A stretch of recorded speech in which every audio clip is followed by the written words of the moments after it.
Thinking Aloud. Conversations on the leading edge of knowledge and discovery with psychologist Jeffrey Mishlove.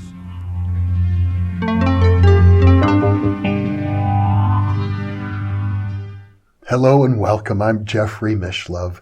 Today we'll be exploring the life and work of the Austrian mystic Rudolf Steiner. With me is Gary Lachman. Gary is the author of a wonderful book about Rudolf Steiner called An Introduction to His Life and Work. Gary, incidentally, is an American living in London, and he is the author of nearly 20 other books, all dealing with subjects of great fascination to me, esoteric culture. And I expect to be doing many more interviews with him. This is our first interview. We did it via Skype, and I am now going to switch over to the Skype video. Welcome, Gary. It's a pleasure to be with you, and I look forward to this being the first of quite a number of interviews we can do together, because you've really created a considerable volume of work and research regarding esoteric traditions, and I think Rudolf Steiner is a very good person to start with. And your book, you make a point of noting that while Steiner seems to be quite a creative genius in the mystical arena, he got, you might say, a late start in life. Mm-hmm. It's true. Well, thank you for having me on the show, and it's a pleasure and an honor to be here. But yeah, Steiner, well, he got a late start as Rudolf Steiner, sort of the esoteric teacher. Mm-hmm. He didn't start doing that until around 40. So in a way, he kind of exemplifies this idea of the midlife crisis, and he actually does exemplify. There's a theory of something called the creative illness that you go through at a certain midlife, and then you go through this psychological change. You emerge, characters like Jung and Steiner and Swedenborg with the whole kind of teaching and all that. But prior to becoming known as esoteric or a spiritual scientist, as he called himself, he was a Goethe scholar. He was a German philosopher. He edited literary magazines in Berlin and Vienna, not very successfully, but something he did. And at one point, just before he sort of began his career as an esoteric teacher, he was lecturing to just about anyone on just about anything in Germany, because he was one of these fantastic polymaths of the old kind of Central European school. Well, it seemed to me as I was reading through your fascinating biography that he was notably unsuccessful in his early life. It looked like his career might amount to nothing. Well, he had some early success in the sense that he was, as a young man in his 20s, he was offered the job of editing the scientific writing of the German poet and dramatist, novelist Goethe, Johann Wolfgang von Goethe. Probably the greatest literary figure in all of German history. Yeah, he would be sort of like Germany's Shakespeare or Italy's Dante. I mean, he's up there in the top A-list. He's never really translated that well into English. People know who he is, and we know about Faust, but we don't really... I'm aware of why Goethe is as important as he is. But among many other things, he was one of these polymath, one of these Renaissance figures. I said he was a poet, dramatist, novelist, but he was also a scientist. He wrote about geology. He wrote about anatomy. He was an early evolutionist before Darwin. But he also wrote a great deal about botany and plant metamorphosis and things of this sort. And Goethe thought this was pretty much his most important work. It was all the scientific work that he did. But he was one of the few who had that opinion. The literary figures of the time thought it was this kind of, excusable excess in the great master. And the scientists, they forgave him for it because he was Goethe, but they thought it was just sort of nonsense what he was writing. But Steiner, who loved Goethe, Faust was one of the great books of his early life that really moved him, he jumped at the chance. He was basically, a young man needing to make a name for himself. I mean, one of the reasons I wrote my biography of Steiner is that if you go to read anything about him, his life, it's usually written by devotees, and you get this picture of, from early on he knew his mission and all that kind of thing and where he was going, and everything was a step in that way. But actually, like everybody else, as you say, he sort of looked around and tried to find a place for himself, and this was a golden opportunity for him at that time. Mm-hmm. So he jumped at the chance. He went to Weimar, where Goethe's archive was, and he edited all of these scientific writings. Probably the most important one was what he called the Metamorphosis of Plants. Mm-hmm. Goethe writes about in his account of his journey to Italy in the 1800s. He writes about being in Palermo and going to the botanical gardens. And it was there that he discovered what he called the Urpflanze, and that's a fantastic German word that means sort of the primal plant. A very important concept for absolutely, Steiner. Very important. Yeah. And this absolutely, and this was something that it was neither physical nor just an idea. It was somewhere in between.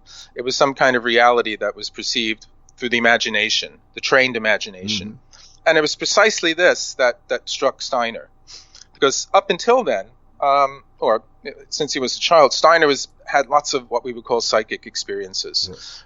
He tells a very famous story in one of his lectures that when he was a young boy, he was being educated by his father, and his father was sort of a station master on one of the early railways in the Austro-Hungarian Empire. And Steiner had an idyllic childhood. He grew up in the first early years out in the midst of nature and all that.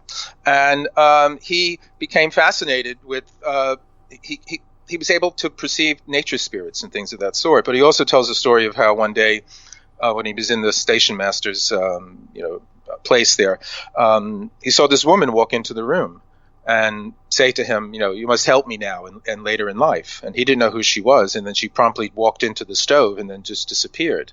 It was a vision. It was a spirit mm-hmm. of some kind. And he later found out that it turned out to be the sister of his father, who had committed suicide in town. And so I'm mentioning this to say that Steiner had a kind of many experiences of having these kinds of visions and this kind of inner world. And then when he came across Goethe writing about it in the scientific way, it made him understand, like, this is something that doesn't have to happen haphazard. It's something that can be trained, something we can learn how to do.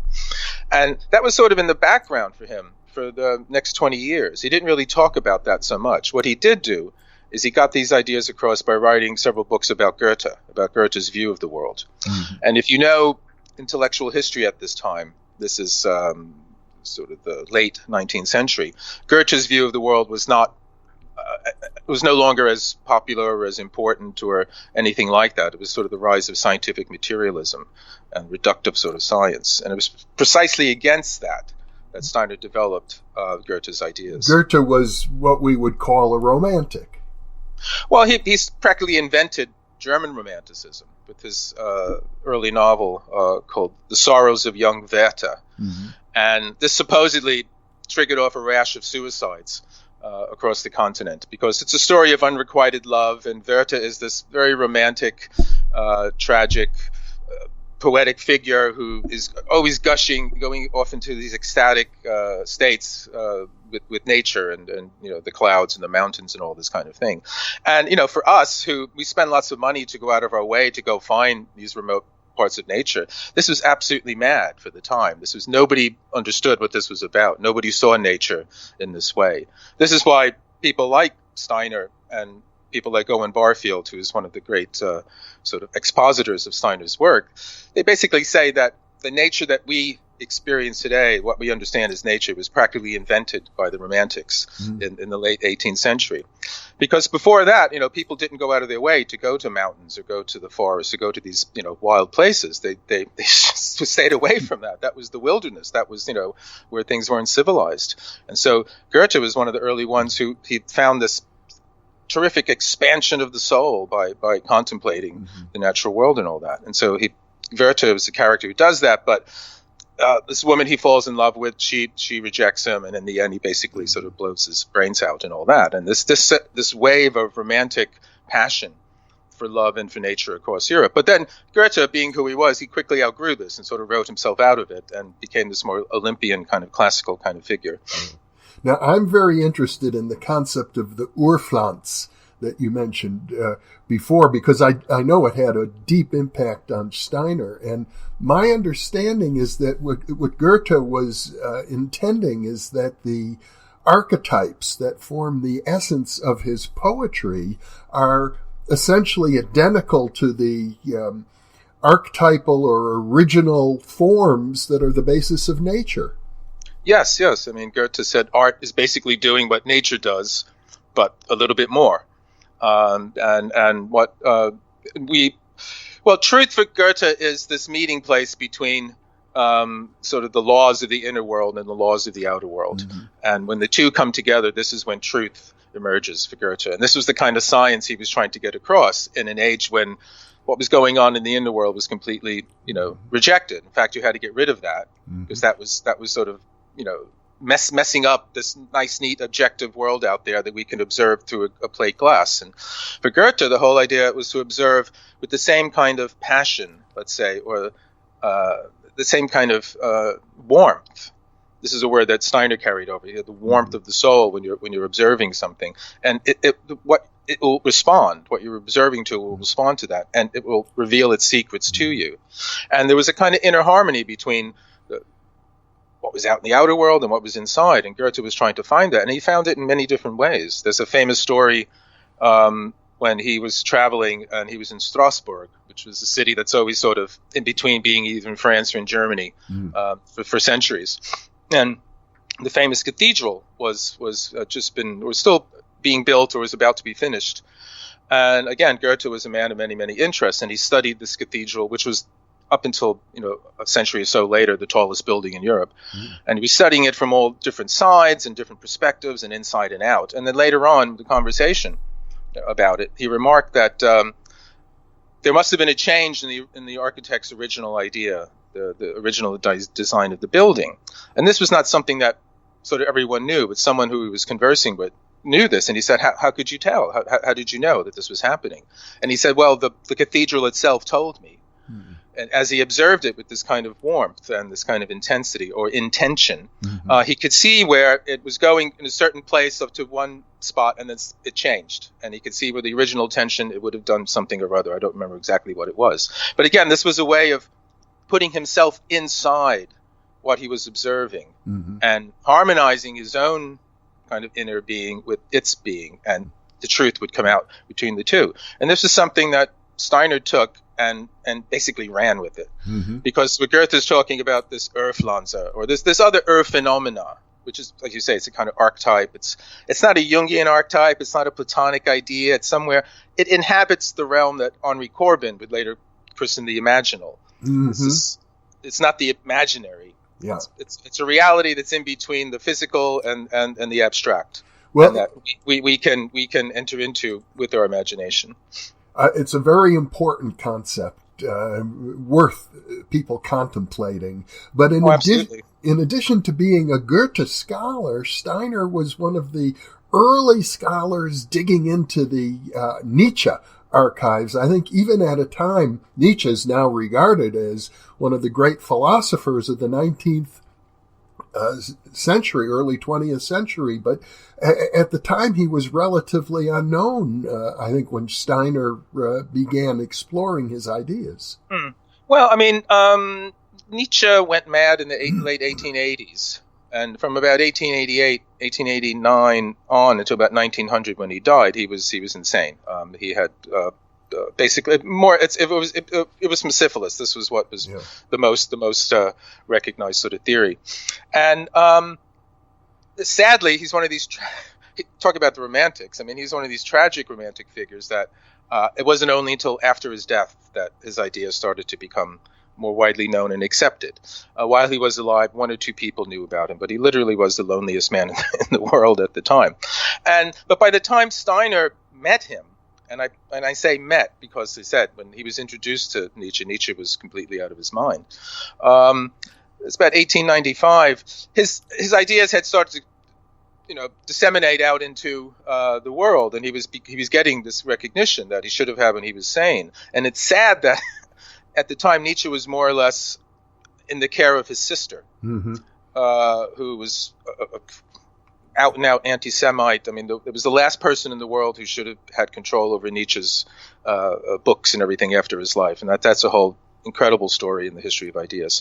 But what she would do is that she would wrap him in a toga and sort of place Nietzsche by the window, and he basically was just crazy, and he would just be gazing out, I guess he was in a catatonic state, more or less catatonic state, or he would he'd have fits and all this kind of thing. But she would bring important people in and introduce her famous brother, the philosopher, to them. So, but she basically headhunted Steiner because of his notoriety in doing the Goethe archives, and she wanted to do a similar Nietzsche archive as the Goethe archive, and so she basically approached him and asked him to come, and he came and he met Nietzsche, and he tells of this kind of psychic experience he has sitting next to Nietzsche and seeing the kind of vision of him in his soul state and all that kind of thing, which I tell you, I say in the book, if you're familiar with Nietzsche and what Steiner says, you would think Nietzsche would be sort of turning over in his grave, because it was very kind of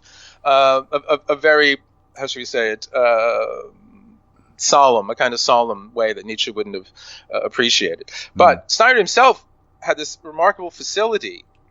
Again, it's his power to put himself into the other's place, and he wrote this fantastic book about Nietzsche, Nietzsche, Philosopher of Freedom, or Fighter for Freedom. Yeah. And even though he disagreed with Nietzsche's, in the long run, materialist view, because Nietzsche denied the reality of a spiritual world and all that kind of thing, he had good reasons for doing it within his philosophy.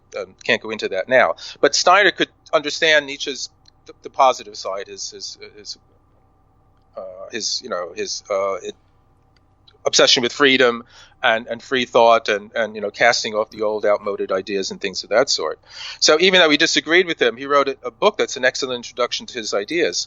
But in the long run, he didn't get the job of the Steiner archive because he realized that Elizabeth Forster Nietzsche, the Steiner archives. Those were on their way, the Steiner archives. He didn't get the job of the Nietzsche archives because he, in the long run, had an argument with his sister, because he realized that she was she didn't know the first thing about Nietzsche's philosophy, and she realized she couldn't work with her. Mm-hmm. Well, I gather that his book Nietzsche, Philosophy, a Philosopher of Freedom, was really Steiner's philosophy of freedom.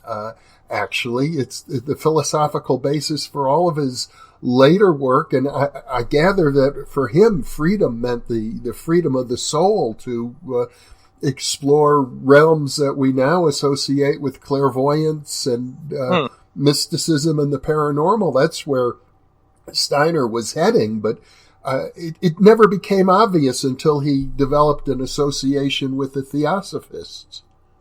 No, this was true. As I said, Steiner was lecturing in Berlin to Marxists. He was lecturing. I mean, what he was doing is he had his sort of basic, philosophy was his German idealism, and it's sort of, the reality of the soul, reality of the spirit, mind, consciousness is paramount, the material world is sort of secondary, and so on and so on. And this had fallen very much out of fashion. But he was, how should we say, he was kind of a gentle saboteur, because he was able, in the context of doing a lecture on Marx, and he knew Marx back and forth, just like he knew Kant and Hegel and Lessing and everybody else, and he would gently introduce kind of little inconsistencies or contradictions or something that would lead the audience to go to question some of the ideas. He wasn't, instead of, out and out kind of arguing against Marx and sort of, arguing for or idealistic vision, he would sort of lead the audience, as good teachers do, for them to question it and all that. And he wrote a book of his own called Philosophy of Freedom, which has come out in different translations at different times, the title. There was Philosophy of Spiritual Activity. And this is one in which Steiner was trying to establish that the I, das Ich, was an irreducible, reality. You couldn't reduce the I to something else. And this was in opposition to all the materialist philosophy which still today is trying to reduce our sense of I to, something going on in the brain or on a molecular level or something like that. And Steiner came up with a very rigorous and actually, how should we say it, activating philosophy. I mean, what I say in the book is the process of reading his book, The Philosophy of Freedom, it produces the very kind of state of the sense of an intense sense of your I that he's arguing for, because you become actively involved in the argument. And you, in that, you become aware of your own inner world as an activity. And that was sort of the first thing he wanted to establish. He wanted to establish the inner world as a realm of free activity, free creative activity. It can't be reduced to other things like that. But then, as you say, he was invited to lecture to the Theosophists. And originally, he had read A.P. Sennett's book, Esoteric Buddhism, which was the book that really got Madame Blavatsky across to lots of people. It was a real kind of, simplified version of Blavatsky's whole kind of thing. Madame Blavatsky is one of the founders of the Theosophical Society, late 19th century, probably the most important esoteric or magical. I would love to do a separate interview with you about her. Oh, we could do that, yeah. I've written a book on her, too. I know.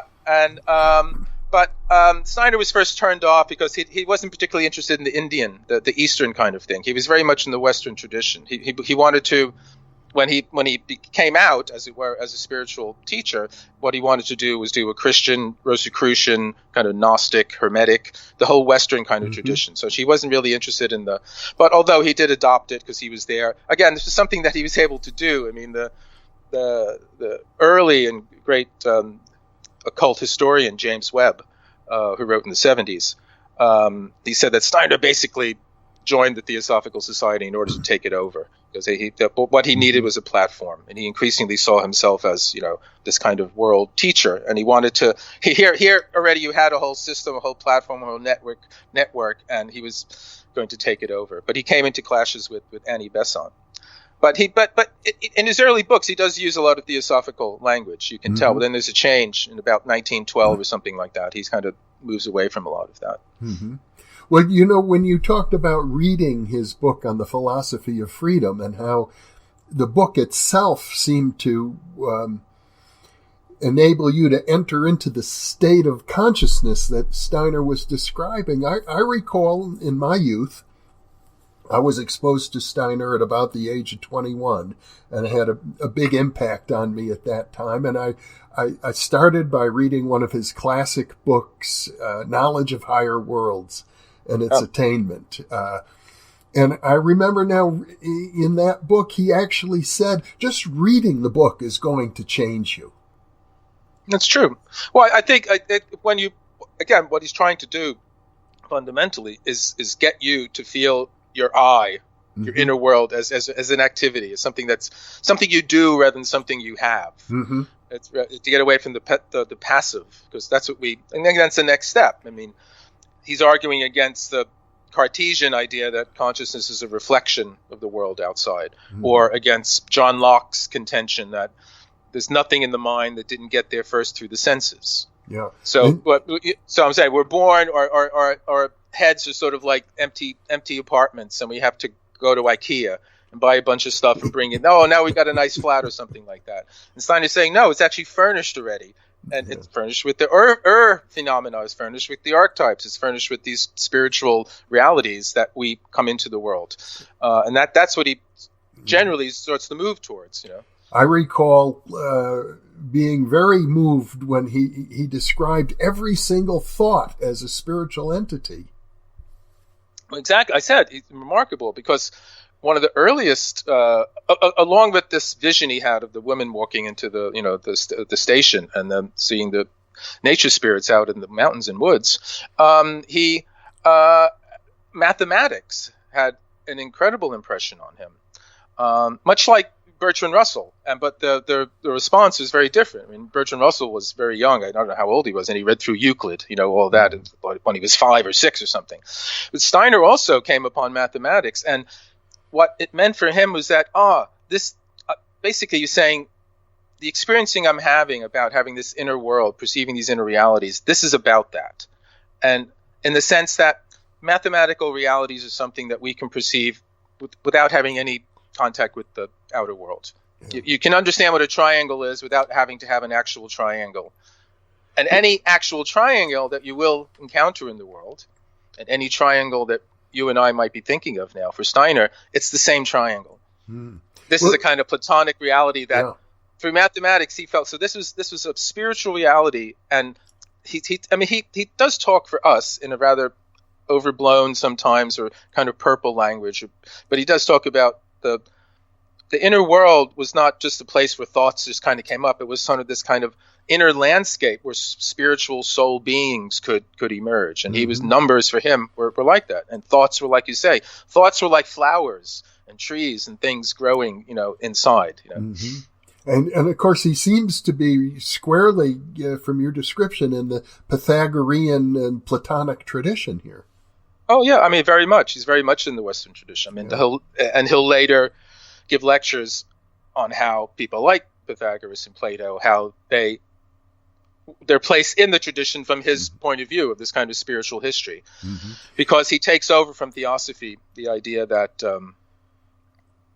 there were not only were there different civilizations before ours, Atlantis and Lemuria, the Earth itself was in a different kind of incarnation, and the cosmos was in a different incarnation, and the evolution of consciousness and the evolution of the cosmos are the same sort of thing. They're not two separate. We are not evolving inside the cosmos. The cosmos and us are evolving. We're both the same kind of thing. And so he puts this, tradition of this knowledge back to earlier kinds of states of mind and consciousness. And these sort of, unfortunate language, he talks about old moon consciousness and old sun consciousness. But then he's trying to relate these early states of consciousness to the Hermetic tradition, which uses kind of the planets as a kind of scale. This is kind of a motif that runs through all of the sort of Western tradition, whether it's Steiner, whether it's Gurdjieff's ray of creation. You have it in Theosophy as well. So this is kind of a fundamental kind of archetype, this kind of travel back up the planets kind of thing. And Steiner sees that and uses that as a way to talk about these different states of consciousness. Now, he was the head of the German branch of the Theosophical Society, I think, for about a decade, and then eventually he created a separate movement called Anthroposophy. Yes. That came, that was gradually developing, but it came to a head with Krishnamurti, when Annie Besant and Charles Leadbeater discovered this young boy Krishnamurti on the banks of the river and all that, and they were promoting him as the avatar of the New Age and this kind of thing. And Steiner, because of his very Christian kind of grounding, he couldn't accept. And he was also aware of certain dubious reports about Leadbeater's interest in young boys, which we wouldn't go into, but that turned into a whole legal scandal around Krishnamurti there. And so this was a break, and there was a kind of feud between Steiner and Annie Besant going on for a while, and they were each excommunicating each other, which sadly happens. But then he broke off, taking practically all of his German followers, and then people from Theosophical Societies in other sort of surrounding countries. And he started what he called the Anthroposophical Society, as you say, Anthroposophy. Theosophy is the wisdom of the gods, and Anthroposophy is the wisdom of man, or of the human, we would say today. And again, it is a very human-centered, and this comes from the Christocentrism of it, as we would say. And Steiner had his own peculiar esoteric ideas about Christianity. I mean, just like people like Blake and others have. And but he did see the incarnation of Christ as kind of like the central event in human history so far, because for him it marked the lowest descent of spirit into matter, and then that spirit starts to move back up towards the higher realms, and again in this kind of travel back up the planets sort of motif. Well, the interesting thing to me is that with the founding of the Anthroposophical Society, Steiner's work evolved to being more than just philosophy. He became an incredible creator in architecture and dance, movement, painting, medicine, education. His followers regard him as the embodiment of the ideal of the Nietzschean Superman, and I think you could make a very good case for that. Well, I mean, one of the things that set him apart immediately from the rest of the Theosophical Society was this interest in art and culture and all this kind of thing. And even while he was still in it, there was a conference in Paris. I can't forget the exact I don't remember the exact year. But he had met a Frenchman named Edouard Chouret, who in the early 20th century, late 19th century, had a big bestseller called The Great Initiates. Yes. And it was a big popular book about the idea that it's ancient wisdom is handed down from sage to sage. So it's Pythagoras gives it to somebody, he gives it to Plato, Plato gives it to somebody else, and so on and so on. And it talks about Krishna and Isis and a variety of other mythological figures are in there. And he was completely impressed by Steiner. And he was a dramatist as well. Mm-hmm. And this is how Steiner met his second wife, Marie von Sievers, who was a friend of Chouret's, and she was a Baltic Russian who was an actress in the old school, the old sort of declamatory school of acting. And they put together this performance for the conference, and they also decorated the hall and all this wonderful, painting and color and light and all this sort of thing. And the Theosophists weren't really used to that kind of thing. It was a bit more sort of sober, even for all the kind of wildness around Madame Blavatsky, who was long gone by now. And this was something that set them apart already. And Steiner just kind of went for it. And when he finally broke, one of the things he did was build a center for the new movement. It was sort of a temple for the new religion that he was creating. And I make no mistake, I think Steiner felt the need for, and he decided he was going to try to create a new religion for the modern age. And this was something that he called the Goethe Annum, which was in honor of Goethe. And he originally was going to build it in Munich, but then something came up, and there was actually a large anti-Steiner. There always was kind of a large anti-Steiner contingent around, people that were always trying to prevent him. They saw him as a threat, various different groups. So something happened and he couldn't do it in Munich, but then he was given land in Switzerland near a place called Dornach. Mm-hmm. And there he built the Goethe Annum, and it was one of the most incredible things. This is how I first became interested in Steiner, to tell you the truth. I mean, I'd seen his name in different books I read, but I was a great fan of expressionist art, German expressionism. And there was a very small school of expressionist architects who didn't build a great deal. They made lots of plans, but they didn't build many things. One of the few things they built was something called the Einstein Tower that's outside of Berlin in Potsdam. But Steiner built this thing, and it was huge, and it had a bigger dome than St. Peter's in Rome. Which is enormous. It's enormous. It's gigantic. It was like, you think of Hagia Sophia in Istanbul. It was like that. Mm-hmm. And it was made of wood that violins were made of. And there were no straight lines. And everything had this fantastic Art Nouveau, organic kind of flowing shapes, and the shapes weren't repeated. And the window was all, stained glass window. And he had artists, and he was building it at the same time as World War I was starting and to be clear, he designed this. He designed it. He top to bottom. He designed it, everything in it, and all that. Mm-hmm. Helped make it. Helped carve the wood. Painted the stained glass. Gave directions to everything on that.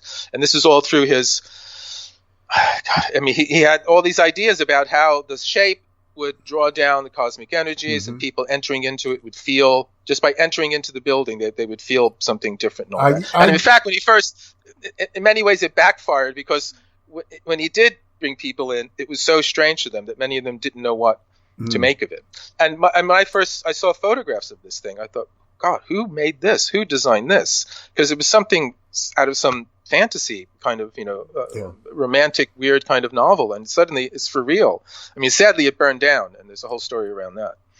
Well, my sense is that through his clairvoyant vision, he had a notion of what the Theosophists were calling etheric energies and astral energies, and that his idea was that the architecture itself, as well as his form of movement called eurythmy and the style of painting that he developed, and all of these endeavors were designed to sort of bring these etheric energies into the earthly plane where they could be used productively by humans. Yeah. Also to sort of stimulate a perception of the supersensible. And again, it didn't stay entirely in-house. People like Vasily Kandinsky, one of the great originators of modern abstract art, he was a student of Steiner's. Other Pierre Mondrian, other famous early abstract modern painters were influenced by these ideas. But yeah, exactly that. And by contemplating these color was very, very important for Steiner, because color was something. He in a way you can say he sort of developed a kind of technique of inducing synesthesia, which is where the senses blend over. So color and sound come together. And he was very inspired by Goethe's work on color. Again, Goethe wrote, Goethe had a whole book, his Farbenlehre, theory of color. Again, this is where Goethe took arms against Newton. And this is, again, what people are saying, poor Goethe, what is he doing? He's saying Newton's wrong? But Steiner sided with Goethe in that absolutely, debate. And strangely enough, Ludwig Wittgenstein, one of the great philosophers of the 20th century, he said in many ways Steiner was doing something. It's not that Newton was wrong; it's that Goethe was doing something different than what Newton was doing. And what Goethe was trying to do, he was trying to pin down our experience of the color. Newton was saying, "Oh, this is how color is made. This is what it's like. Material. It's all the white light broken up." And for Goethe, that's not real, because you're torturing the light in order to produce that effect. We don't do that in real life. In our life, we don't do that. This is how we are. This is how color is for us in our life. So he was an early, what we would call a phenomenologist.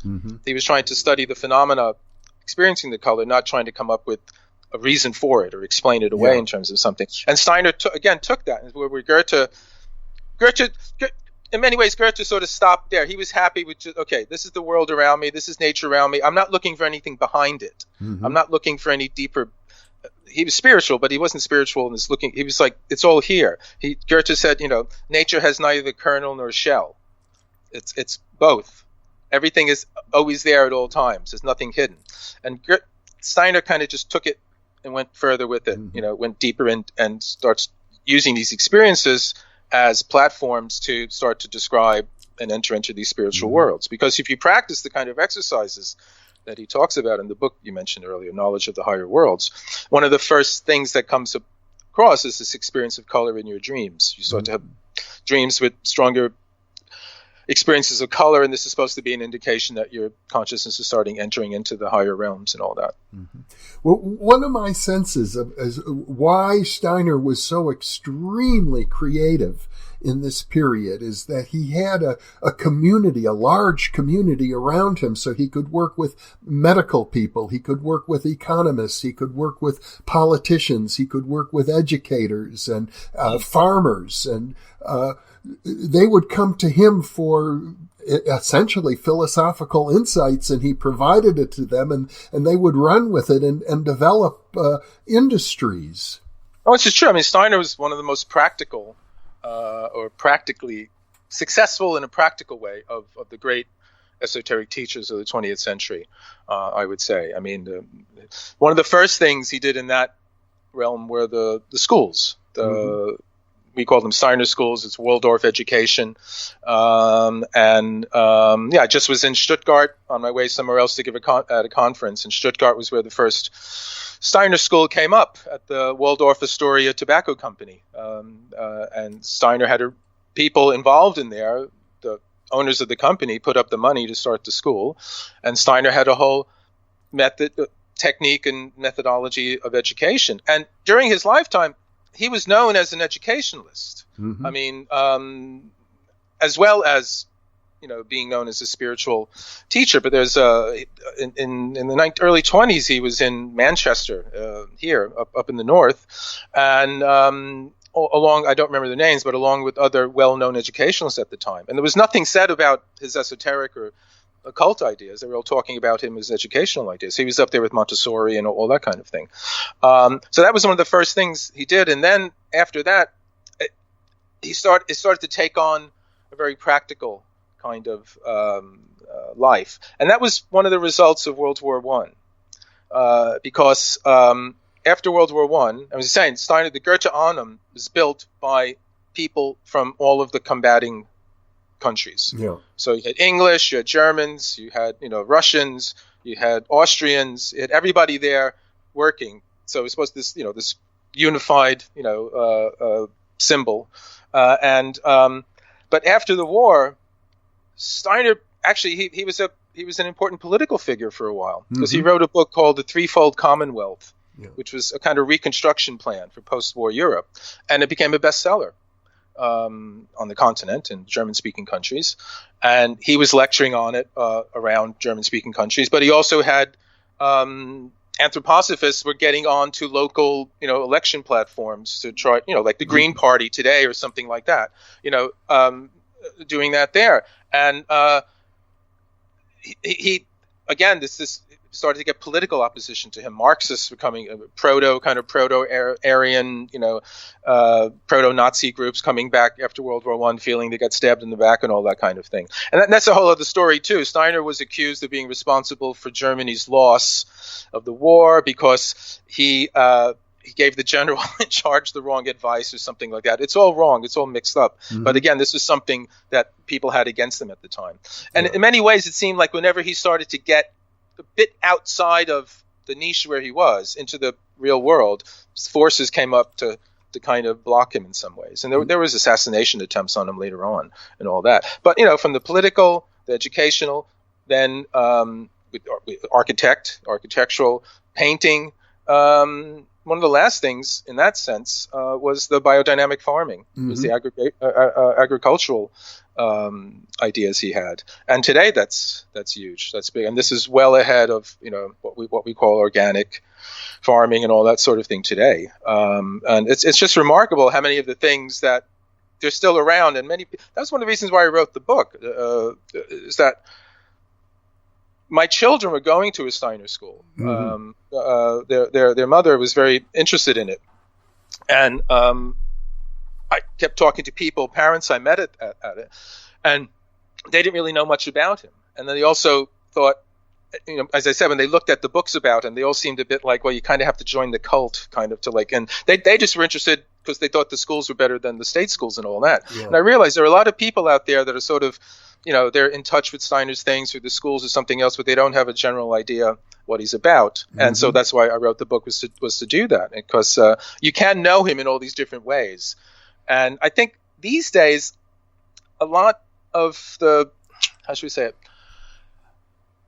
There's a sense in which they want to kind of keep the more occult kind of Steiner a little bit quiet, because it's a little weird compared to all the very good things we're doing, in the practical world. We're having a lot of success in this practical kinds of things. So later on I had some brushes with the sort of Steiner education people here too, and it was a little, they weren't too happy with how I presented him in some ways, but in any case, that's water under the bridge. Well, one of the concepts that seems central to his thinking and to the mystery plays that he wrote that are currently being performed at the new Goetheanum, after the wooden structure was burned down, they rebuilt another magnificent structure. Made of concrete. Yeah. In fact, one of the first poured concrete buildings ever. Absolutely, yeah. It looks very modern now. I imagine it was rather shocking to people when it first was designed. I understand it has one of the largest theaters in all of Europe, maybe outside of Moscow. And but he performs mystery plays there, and as I understand them, they are centered on the concept of initiation, spiritual initiation, which was very important to his thinking. Steiner. He did think in terms of initiation. I mean, early in his career, he actually briefly was a member of an organization called the OTO, the Ordo Templi Orientis, which is generally associated with Aleister Crowley, and you wouldn't think Steiner and Crowley had too much in common. But it was basically a Masonic organization, and Steiner felt the need for a kind of ritual. He felt the need for something like that.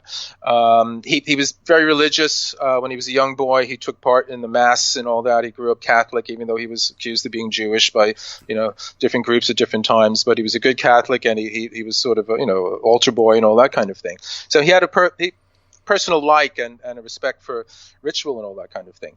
And the mystery plays, where they're supposed to induce that kind of sense of awe, mystery, holy terror to some degree. I don't know how successful they are. I mean, again,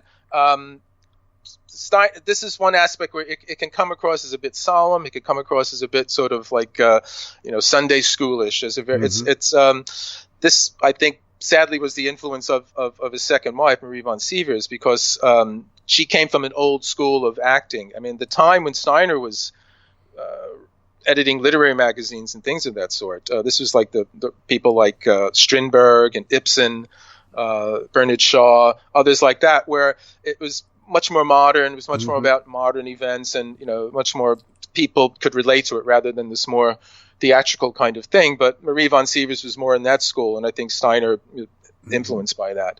But I would imagine being performed in the Goethe Annum, and they generally have, Bruckner or Beethoven or some, tremendous classical music in the background. I would think it would be, have that kind of effect that he would want to have, just like the building itself should have an effect on you. I would think that performance would do that. But there were certain stages of initiation Steiner had, and having to do with different sort of modes of consciousness that we can develop, and sort of imagination, intuition, and inspiration. I think was sort of that. I think that's the kind of the sequence, and he follows that pattern in a variety of different exercises that he talks about in books like Knowledge of the Higher Worlds and others like that. But art was supposed to be one of the ways to initially get it going, to get the imagination going. He refers to an experience that he calls the encounter with the guardian of the threshold, which is like this very fierce being. I've always assumed that this guardian of the threshold is like your own Jungian shadow that you have to confront. Yes, it is something. It's sort of the accumulated, unresolved karma of some way that confronts you on the path. And he actually got the idea from a novel by a 19th century English writer named Bulwer Lytton, who wrote The Last Days of Pompeii. And he wrote a fantastic esoteric novel called Zanoni, which is about Rosicrucianism. But he's also best known for writing the worst opening line of a book. It was a dark and stormy night. Yeah. So he's one of these 19th century kind of overwritten writers. But in Zanoni, there is this encounter with I think they call it the dweller on the threshold in the book, and it's on the Rosicrucian path. You encounter your darkness, you encounter, all of that part of yourself that you've not, yet resolved, or you've not yet refined, and all this kind of thing. And this is something very much like the Jungian shadow, and this is something that you had to meet on the way, and unless you pass that, And I get in various other traditions, it's like that. It's all of the darkness, all the parts of ourselves that we are either unaware of or are aware of, but refuse to acknowledge in any kind of real way. And this is something very powerful. And Blavatsky talks about it as well. And I think in different ways, Bulwer Lytton's contribution to this isn't as well known as it should be, because he himself was actually a very serious psychic investigator. You probably know, like his early book, The House, The Haunted and the Haunter. It's fictional, but it's in many ways based on an account of something he actually went through, going to a haunted house and he was sort of like an early X-Files person, one of the earliest kind of scientific investigators of this sort of thing. Yeah. Now, Steiner, as I recall, died in 1925, which would mean there are probably very few, if any, people alive today who actually knew him. when I was a young man and first encountered anthroposophy, I actually met people who had known Steiner, but they've passed on at this point. And it strikes me, from our contemporary perspective, that while Steiner was an enormously important person in the history of Western esotericism, there's a sense in which the movement he founded has become a bit crystallized at the time of his death. I don't get the sense that there's an ongoing evolution within the anthroposophical community. Well, I think that's something that's true of quite a few of what we might call old school spiritual teachings or esoteric teachings. At least it's something I've come across here in London, because I've written a book on Steiner, written a book on Swedenborg, I've written a book on Ouspensky, from the Gurdjieff Ouspensky work, and others. And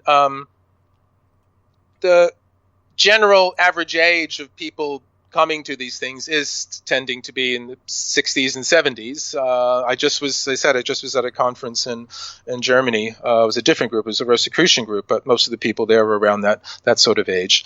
And I think, there's a certain, I think this is one of the things that happens in the esoteric world, is that you have the leader and then you have people come after, and they're often more royal than the king, if you know what I mean. They often feel like, they have to somehow codify and make solid, just say in the same way that the second Goethe Annum was concrete, and here it is, and it's not moving, and a tank isn't going to get through this thing, sort of very, very similarly. But I found more recently that these places are trying to open up. I know there's Rudolf Steiner House here in London. Again, it's designed anthroposophically. It's not as big as the Goethe Annum, but you can see when you're inside, and you can see on the outside all of these motifs. And they've been reaching out to get new people in. And the same is true at this Swedenborg Society. They have a lovely building in Bloomsbury part of London, an old Georgian building, and they've been opening up the space to new sorts of things. So I think people are reaching out, but it's kind of difficult these days, because I think there's a lot of competition and there's a lot of other things out there. But I did want to say, I actually did meet one person who met Steiner, and this was Owen Barfield, and I mentioned him earlier, and he's not that well known, but he was one of the Inklings. He was also a friend of C.S. Lewis and a friend of J.R.R. Tolkien, and they were a group of writers and poets who met in a pub in Oxford in the 40s and talked about poetry and mythology and all this sort of thing. But Barfield met Steiner very briefly when Steiner came to London for a talk once I think the year he died or just before he died. And and I interviewed Owen Barfield in 1997, and this was the year before he died. And I think he was 104. Oh, no, I'm sorry. No, he wasn't. He just turned 100. I'm thinking of something else. He just turned 100. So he, he would have had to have been that old for, him to, me to have met him at this late age. And so that was one of the, interesting things to have met somebody from that time. But, it is true. I think it's difficult. But one of the things I do when I give these talks at these different places, I also say, well, the Steinerites, you should talk to the Swedenborgians, and the Swedenborgians, you should talk to the Jungians, and all three of you should talk to the Gurdjieffians, and talk to some of these other people too. And instead of, kind of holding your own, protecting your little patch, come together and find where you have things share, because that's the only way any of these ideas are going to get across into the broader culture in any kind of real serious way. It's all happening inside of your mind. Well, absolutely. I'm trying to do that. I'm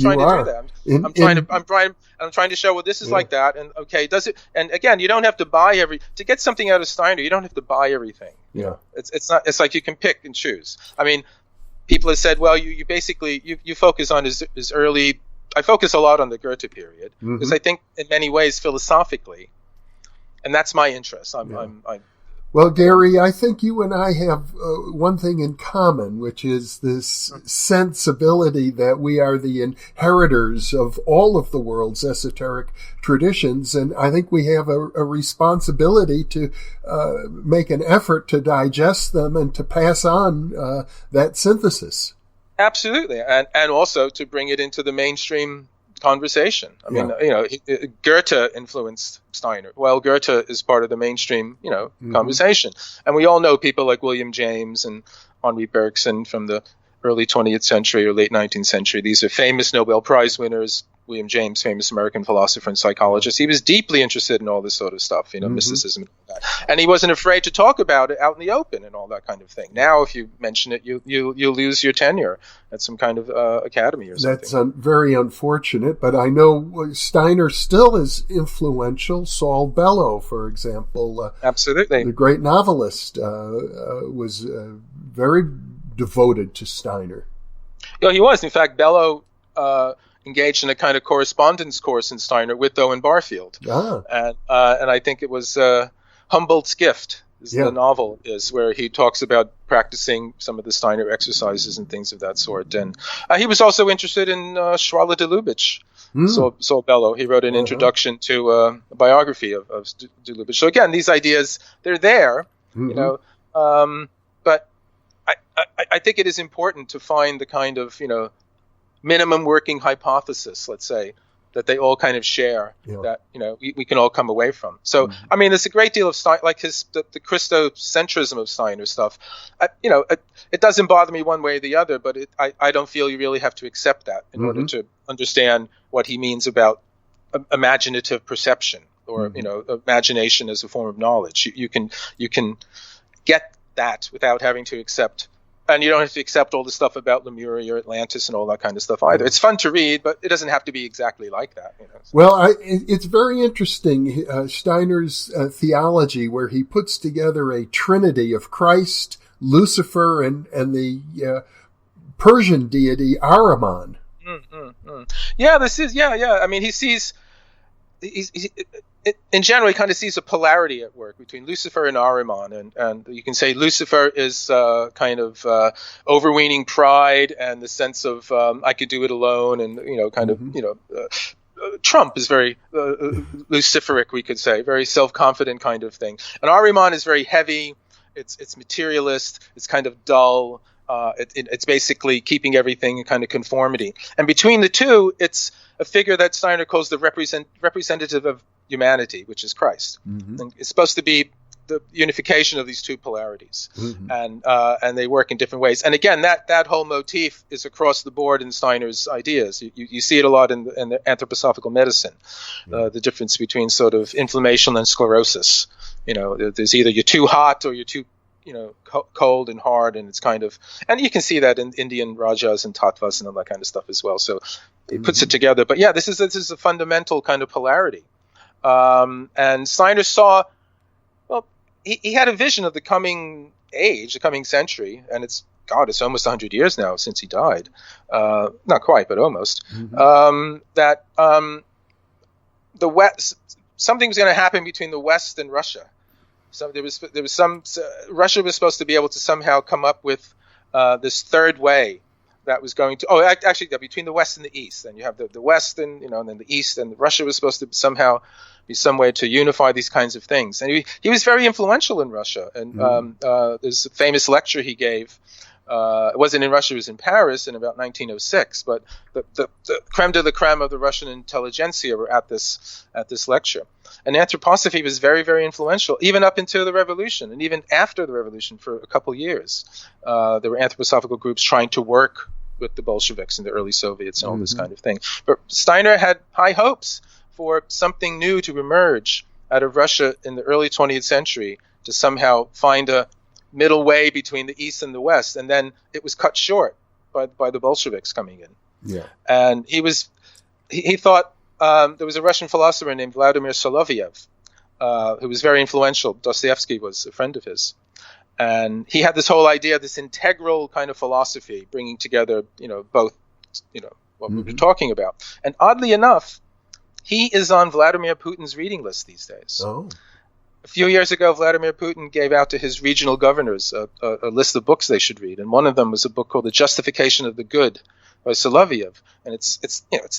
It's like that. It's a doorstopper, and in it he articulates very clearly this whole philosophy of integration of these two kind of opposites and all that. So I find it kind of interesting that about 100 years later, from when all that attempt to present this new way was cut short by the Bolsheviks, it's coming up a bit now. Well, I think it's important to realize that Steiner's concept you referred to earlier of the threefold social order nearly became the blueprint for the German government. Instead, they adopted the Weimar Republic. Yes, exactly. Yeah.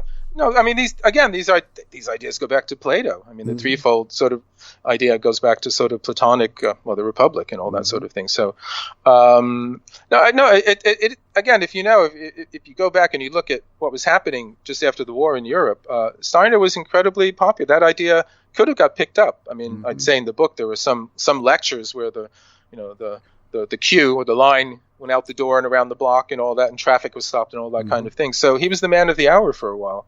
So for people who are interested in the integration of a mystical or idealistic perspective with the practical affairs of the world, it is very worthwhile to study Steiner. Absolutely. And his influence goes on even today. As I say, there's many biodynamic farms in Europe, in England, the schools. They've come into a little bit of friction here lately with the health and safety kind of mania, but I think they're still going strong.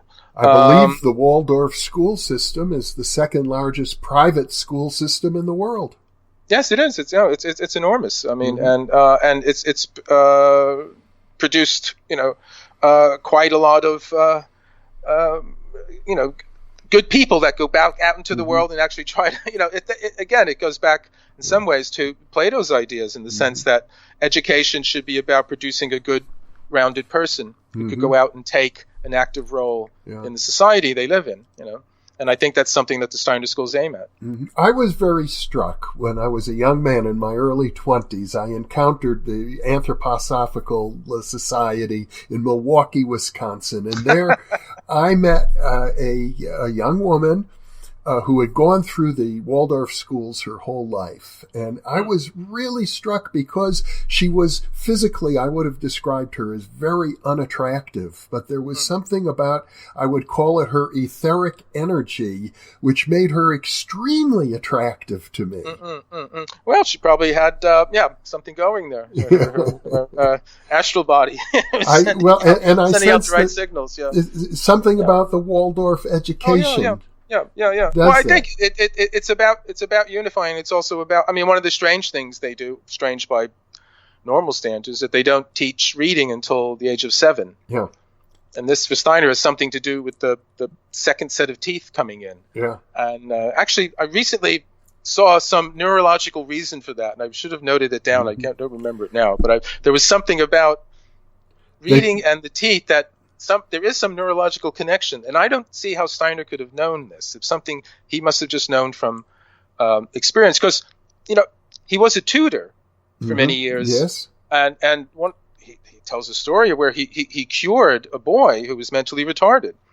He was hydrocephalic. He was someone who had water on the brain. He was couldn't read, couldn't write, couldn't do anything. And not only did he educate this boy, but he went on to sort of become, I think he took on a sort of very important role in the social service or something. He became a medical doctor, as I recall. Exactly. Okay, a doctor. I forgot. So Steiner is incredible. Patience is one of the key word for Steiner. He was infinitely patient, infinitely solicitous, and I think this is what killed him in the end. He couldn't say no to people. So, and everybody would come up to him and ask him, should I do this? Should I do that? What about this? What about that? And he wasn't able to say no. And I think after a while, they took little bits from him, and there wasn't anything left. But he had infinite amount of patience, and again, in that book, Knowledge of the Higher Worlds, and one of the simplest things he does is sort of to say, develop a sense of reverence, develop a sense of appreciation of things, and so that kind of thing. You can see that he did that, and there's something saintly about him almost.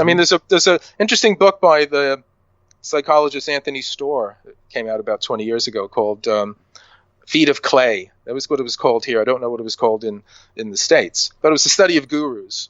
Yeah. And he had lots good to say about Steiner. At the same time, he recognized that, as I'd say in the book, it's hard to kind of pin down somebody has a very cogent criticism of Kant on one page, and next page he's talking about Lemuria or Atlantis. And it's saying, well, that makes an incredible amount of sense, but I don't quite know what to make of this. And Storr was sort of stymied by that as well, but he said, but I can find nothing bad to say about this man. This man was just an infinite, gentle character who did nothing but give. Well, I've had the same impression of Steiner, and I regard him as one of the most influential people in my own evolution.